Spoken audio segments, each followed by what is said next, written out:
nuestro Dios. Gracias, Señor. Podemos escuchar de tu palabra cada domingo, Señor, como uno solo. Gracias, Señor. Te doy gracias por cada uno de mis hermanos y hermanas, Señor. Tú eres quien añades a esta iglesia. Gracias por cada uno, Señor. Te pido que esta mañana la palabra que tú tienes, Señor, penetre como espada de doble filo. Que la semilla que tú quieres poner en nuestros corazones, Señor, dé fruto abundante. Como nos compartía nuestro hermano Fernando, unidos como iglesia, porque tú te manifiestas a través de tu cuerpo, a través de la iglesia, Señor. Gracias, Señor. Yo me someto a ti, Señor. Espíritu Santo, guíame en toda palabra. Guíame, te lo entrego todo en el nombre de Jesús. Que sea para tu gloria, Señor, y para tu honra. Gracias, Señor. Amén. Amén. Bueno, como nos compartía Tere con la oración de lunes a viernes, tenemos leemos la parte de la lectura de por la tarde, de acuerdo a nuestro plan de lectura. Leemos, si muchas veces bien no es todo, pero sí una porción de lo que es la lectura de por la tarde. Y yo estoy los lunes, por si acaso todavía alguno no ha estado. Empezamos bien la semana ahí con todo, así que es maravilloso. Es un tiempo maravilloso, de verdad. El despertar así, el estar con los hermanos, el poder orar, gracias, Señor. Es maravilloso. Y el domingo pasado estaba viendo la escritura que está en Mateo capítulo 22, y al final no leí una cosa que me llamó mucho la atención, que está en Mateo 22, en el versículo 41 al 46. Me gustaría comenzar la enseñanza de hoy por esta escritura. Y dice: estando junto los fariseos, Jesús les preguntó, diciendo: ¿qué pensáis que es del Cristo? Una pregunta bastante genérica. Cada uno, seguro que los fariseos tenían buenas opiniones sobre quién pensaban que era el Cristo, pero llevó un poquito más a algo más concreto. ¿De quién es hijo? Le dijeron: de David. Yo creo que si todos nos preguntan en aquella época de quién era hijo el Mesías que había de llegar, los fariseos desde pequeños aprendían eso, de acuerdo a las Escrituras, que iba a venir de la descendencia de David, por lo tanto era hijo de David. Pero ahí Jesucristo, cómo usa las preguntas para llevar hacia donde él quería, en este caso a los fariseos, que previamente le habían preguntado tentándole, como para hacerle caer, a ver si veían alguna cosa que no estuviera de acuerdo a la palabra. Y dice Jesús, en el 43 dijo: Él les dijo: ¿cómo pues David en el Espíritu le llama Señor? Dijo el Señor a mi Señor: siéntate a mi derecha, hasta que ponga a tus enemigos por estrado de tus pies. Pues si David le llama Señor, ¿cómo es su hijo? Tendría que haber sido al revés. Tendría que haber sido el Mesías que había de venir. Si era hijo de David, le tendría que llamar como Señor, reconociendo que era su padre. Y nadie le podía responder, ni osó alguno desde aquel día a preguntarle más. Como decía, los fariseos ya lo sabían. Esta respuesta de quién es hijo el Mesías, ellos ya lo sabían. Y claro, eran doctos en la palabra, eran muy estudiosos, eran los religiosos de la época en Israel. Entonces para ellos era una pregunta fácil, pero cuando les confronta con el Salmo 110, un salmo de David, que como decía Jesucristo, le dice: ¿cómo le llama Señor a mi Señor? Ahí les complica las preguntas, le complica un poco la respuesta. ¿Por qué? Porque el pueblo de Israel, por medio también de los fariseos, que es quien enseñaban al pueblo, tenía una imagen, un pensamiento de cómo era el Mesías. De acuerdo a las Escrituras, sí, pero tenían una imagen y ellos creían que sabían todo sobre el Mesías, de dónde iba a nacer, de quién era hijo, qué es lo que iba a hacer, qué es lo que no iba a hacer. Ellos esperaban más un libertador militar, que les librara del Imperio Romano. De hecho, previo a Jesucristo, habían habido como varios supuestos mesías, que una vez encarcelado o matado ese supuesto mesías, la gente se dispersaba. Entonces, todo el pueblo de Israel tenía ya una imagen de acuerdo a la palabra de cómo era el Mesías. Pero al hacerle esta pregunta de quién es hijo, les está exponiendo, les hace ver que verdaderamente no saben tanto como ellos creían del Mesías. Y eso me quedé un rato dándole vueltas, porque hay un tema que me gustaría compartir hoy, que es el propósito de cada uno de nosotros. La semana pasada hablamos, nuestro hermano Fernando nos hablaba de unidos para dar frutos como una iglesia, siendo fieles aquí, responsables dentro de la iglesia. ¿No? Me venía este pensamiento, Dios tiene un propósito para cada uno de nosotros, para cada uno.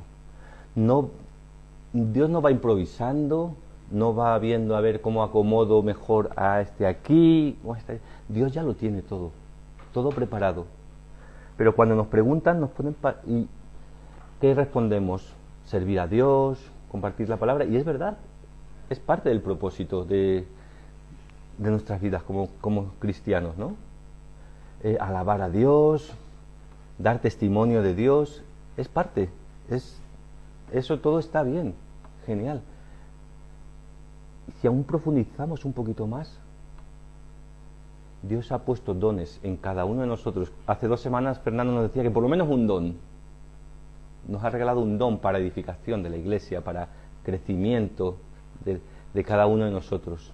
Unos van a ser maestros, otros pastores, otros evangelistas. Hay multitud de dones. Otros van a tener un don de sanidad, de milagros. Y cuando nos preguntan, yo creo que nos pasa un poquito que no sabemos qué responder. Hace un domingo o 2 decía una persona de la iglesia que el hablar en público le costaba,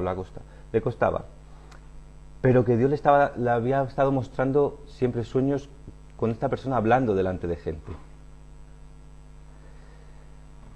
Dios tiene un propósito para esta persona. A veces nos cuesta tomar este propósito, porque nos desafía, nos saca de nuestra zona de confort. Por eso el propósito es algo que normalmente Dios no nos va a poner a hacer aquello que mejor se nos da, porque entonces nos levantaríamos nosotros. Es que yo hablo muy bien en público, es que yo hago esto otro muy bien, es que esto es para mí. Dios nos va a llevar a desafíos, a no conformarnos,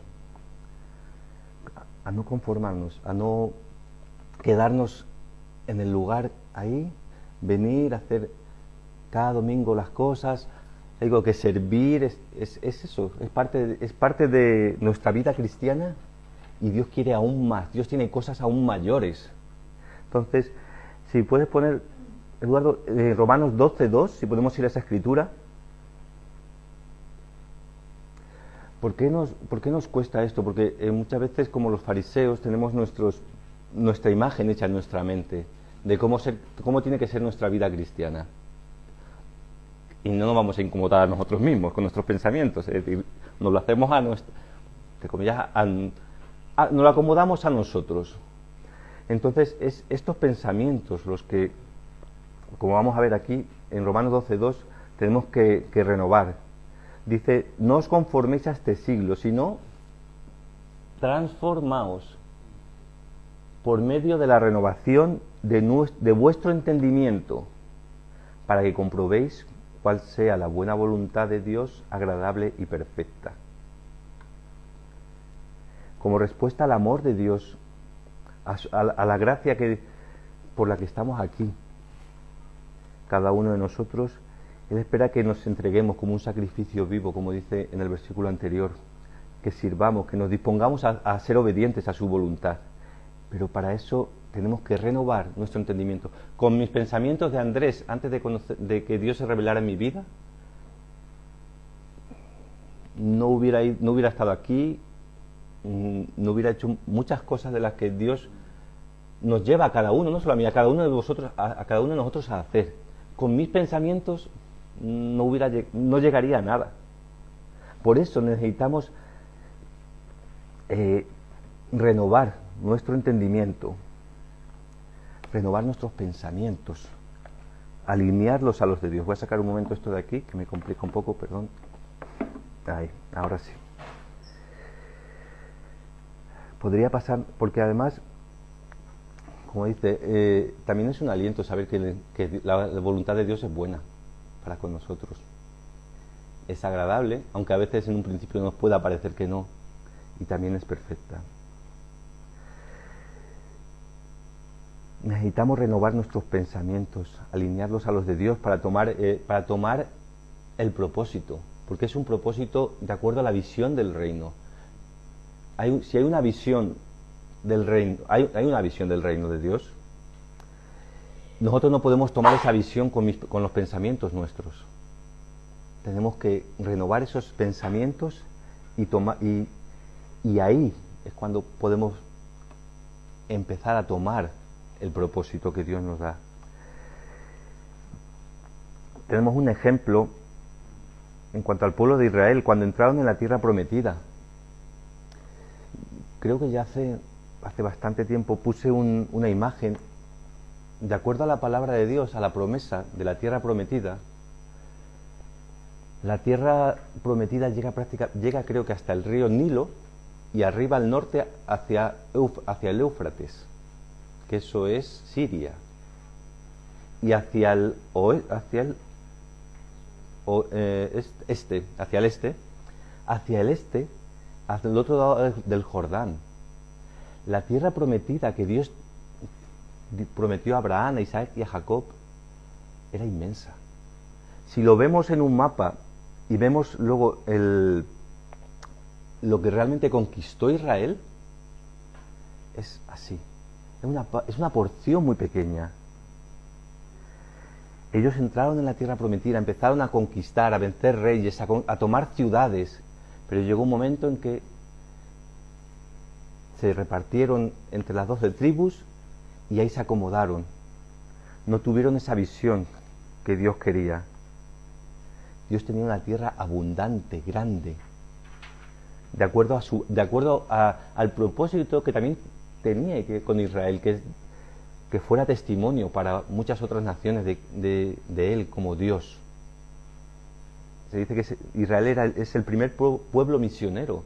Dios quería que por medio de Israel muchas otras naciones lo conocieran. Entonces, por eso es importante el tener esos pensamientos y los pensamientos de Dios.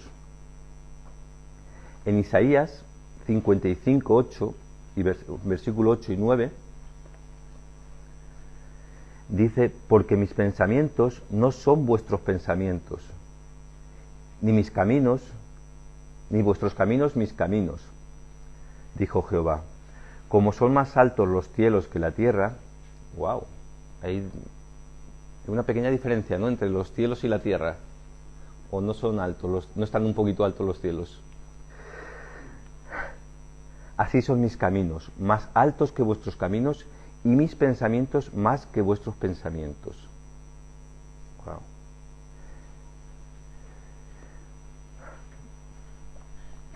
Los caminos que Dios tiene para nosotros, los pensamientos que Dios tiene para nosotros, para el propósito de cada uno de nosotros, son altos, son grandes, son maravillosos, son que yo creo que nos cuesta con nuestra mente, con nuestros pensamientos del hombre antiguo, no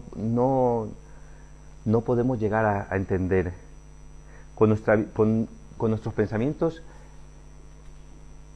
esos caminos, eso es algo pequeñito, temerosos, andamos como muy a corto plazo. Os digo que Dios tiene cosas maravillosas. Él es el que nos ha formado, el que nos conoce. Muchas veces yo no puedo hacer esto. ¿Cómo voy a hacer? ¿Cómo voy a estar con los niños cuando a mí los niños se me dan fatal? O cómo voy a aprender a tocar una guitarra y alabar a Dios. No, yo no soy nada, estoy un poco desafinado. Pero Dios es el que nos ha creado, Dios es el que nos ha formado. Él es el que nos formó, Él conoce cada cosa de nosotros, porque Él nos ha formado con un propósito y sabe de lo que somos capaces con Él, tomados de su mano. Entonces, no le pongamos límites,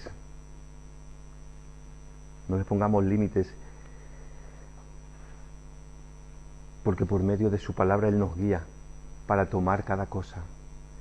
Si podemos ir a Efesios 4, 23 y 24,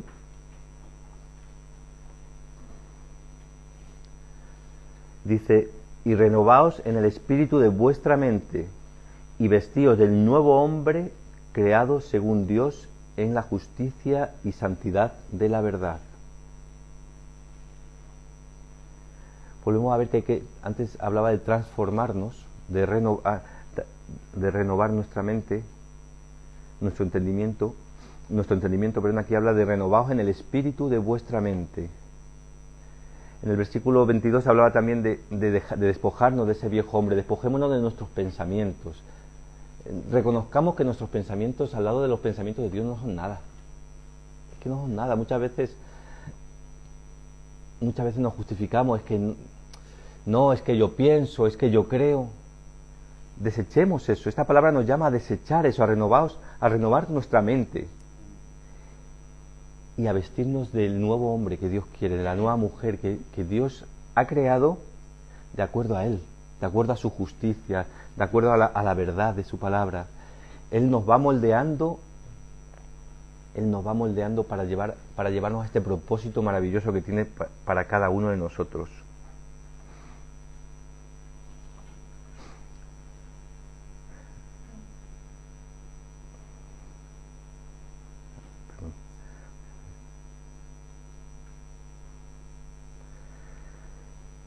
Tenemos que renovar nuestra mente de acuerdo a cómo es Dios, a sus pensamientos, a sus caminos. Como dice la palabra, somos creados de acuerdo a Él, de acuerdo a cómo es Él, y tomando visión del reino, para así poder caminar de acuerdo a los caminos que Él tiene preparados para nosotros. Muchas veces nos topamos con que nos vemos a nosotros mismos. Cuando el pueblo de Israel mandó espías a la tierra prometida, muchos venían diciendo que se veían como langostas frente a la gente que habitaba esta tierra, excepto dos hombres, Josué y Caleb, que ellos no pusieron su mirada en ellos mismos, porque si miramos el propósito que Dios tiene para nosotros y nos miramos a nosotros mismos, muchos es como que decir, está complicada la cosa, está difícil.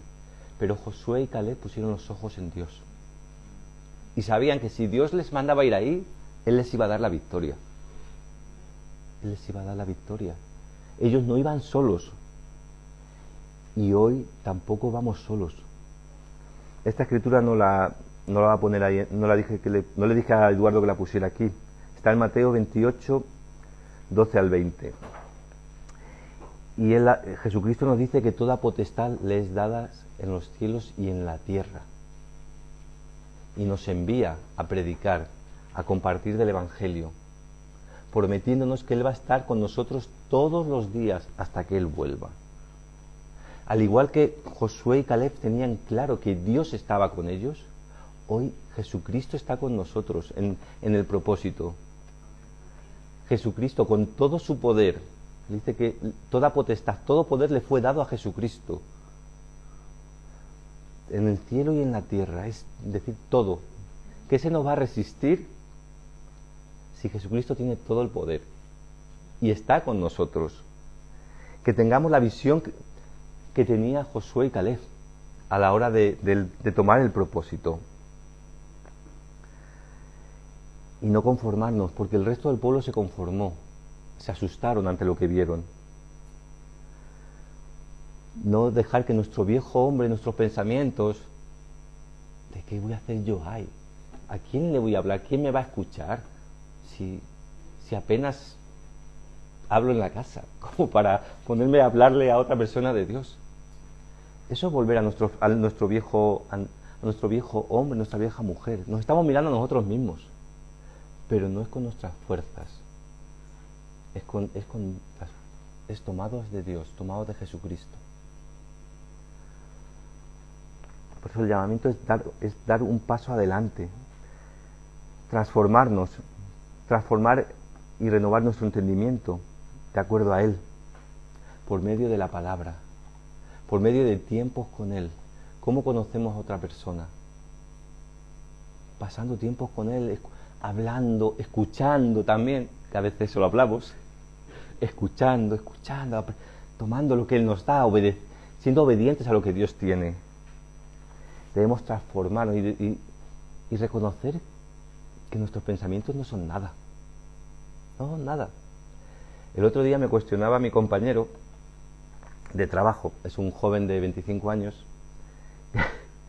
que puso unas fotos en el estado de WhatsApp de un amanecer espectacular, lleno de color, y daba gracias a Dios por ese amanecer que había hecho él. Claro, yo me decía, dice, si es que si Dios lo ha hecho todo, entonces parece que nosotros somos como inútiles. Digo, ¿y cuál es el problema? Digo, no, Él lo ha hecho. Dice, ya es que eso es física. Y digo, ¿y quién ha hecho la física? ¿Quién ha puesto esos parámetros para que esto esté así? A veces nos complica, a él le complicaba entender que Dios lo hace todo. A veces a nosotros también, no de forma tan clara, pero también nos complica.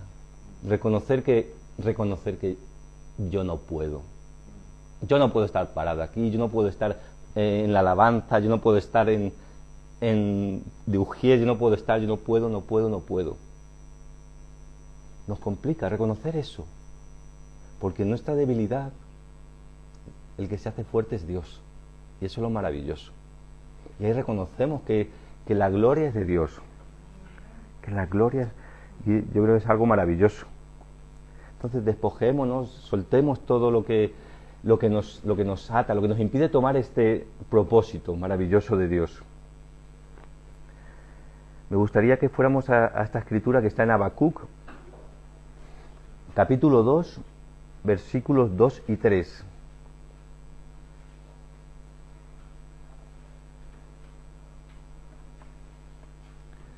Y dice, y Jehová me respondió y dijo, escribe la visión y declárala en tablas, para que corra el que leyere en ella.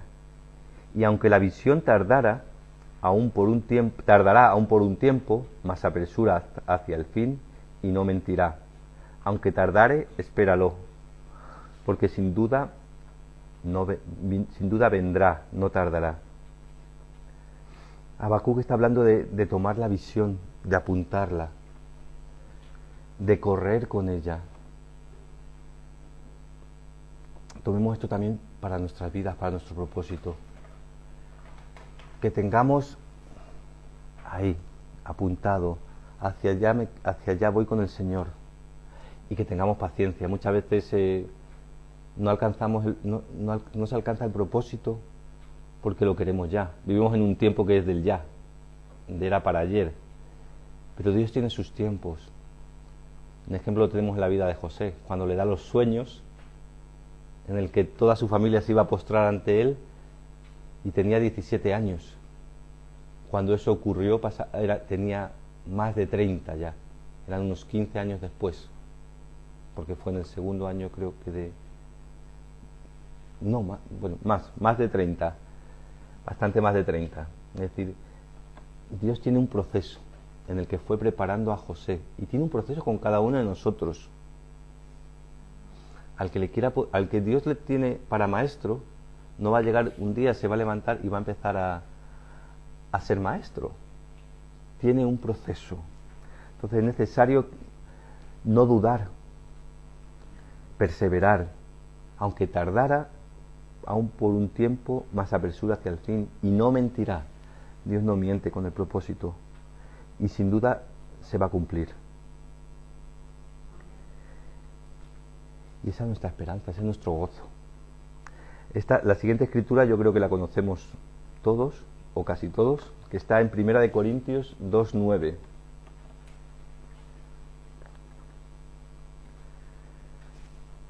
Antes bien, como está escrito, cosas que ojo no vio, ni oído oyó, ni han subido en corazón de hombre, son las que ha preparado Dios para los que le aman. Ya las ha preparado. Nuestra mente muchas veces, lo dice la palabra, no nos lo podemos ni imaginar lo que Dios tiene. Y si nos lo imaginamos, aún es más maravilloso y más grande lo que Dios tiene para nosotros. ¡Wow! ¿No anhelamos eso? ¿O preferimos quedarnos aquí tranquilamente en nuestro...? Puede ser que Dios nos lleve a otros sitios, nos lleve a alcanzar a personas, o nos lleve a alcanzar aquí a personas en Segovia. Comencemos por Segovia, que es donde Dios nos ha puesto como iglesia. El propósito de Dios para Segovia es que sea alcanzada, que las personas se vuelvan a Él. ¿Qué estamos haciendo como iglesia para tomar ese propósito? Comencemos por lo que tenemos cerca. Porque uno puede pensar, yo me iría de misionero a África, a Estados Unidos, nos podríamos ir a un montón a Asia, podemos pensar eso, pero comencemos por el propósito que Dios tiene aquí, ahora, que es en lo que nos va a ir formando, en lo que nos va a ir preparando, con esta esperanza que son cosas que ni han subido a nuestro corazón, que nos imaginamos. Es maravilloso. Me gustaría que nos quedáramos con eso, con el propósito que Dios tiene, y despertar como iglesia a tomar este propósito. Israel, el pueblo de Israel, tenía la promesa de la tierra prometida. Lo hablaba esta mañana con mi mujer. Nos llegó, abrió las puertas y se empezaron a acomodar en las diferentes tierras. Le dijeron, oye, tú vete para este lado, que esto es mío, me lo ha dado Dios. No, esta ciudad también es mía. No. Tuvo que batallar, ¿verdad? Tuvo que arrebatarlo, que tomarlo.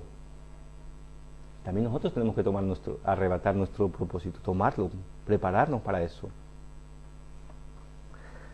Así que tomemos aliento, tomemos visión de lo que Dios quiere para nosotros con gozo, no con un peso, sino con gozo. Porque Dios es el que nos va a llevar, nos va a preparar, Él lo va a hacer todo. Él quiere que nos esforcemos, que nos dispongamos a obedecer con gozo, porque el cuerpo, como nos compartía Fernando el domingo pasado, tiene sus coyunturas, lo que nos une para que podamos movernos, y cada uno tiene un propósito diferente. Cada uno es importante ante los ojos de Dios. Entonces, no menospreciemos el propósito, porque entonces, si uno deja de tomar su propósito, la mano se cae, por ejemplo, y el brazo trata de levantar, pero la mano está así, y quieres que coja. Entonces, el propósito de cada uno es importante dentro de la unidad en la iglesia, que es donde nos pone Dios. Quería terminar con esta última escritura que dice en 1 Corintios 2:12.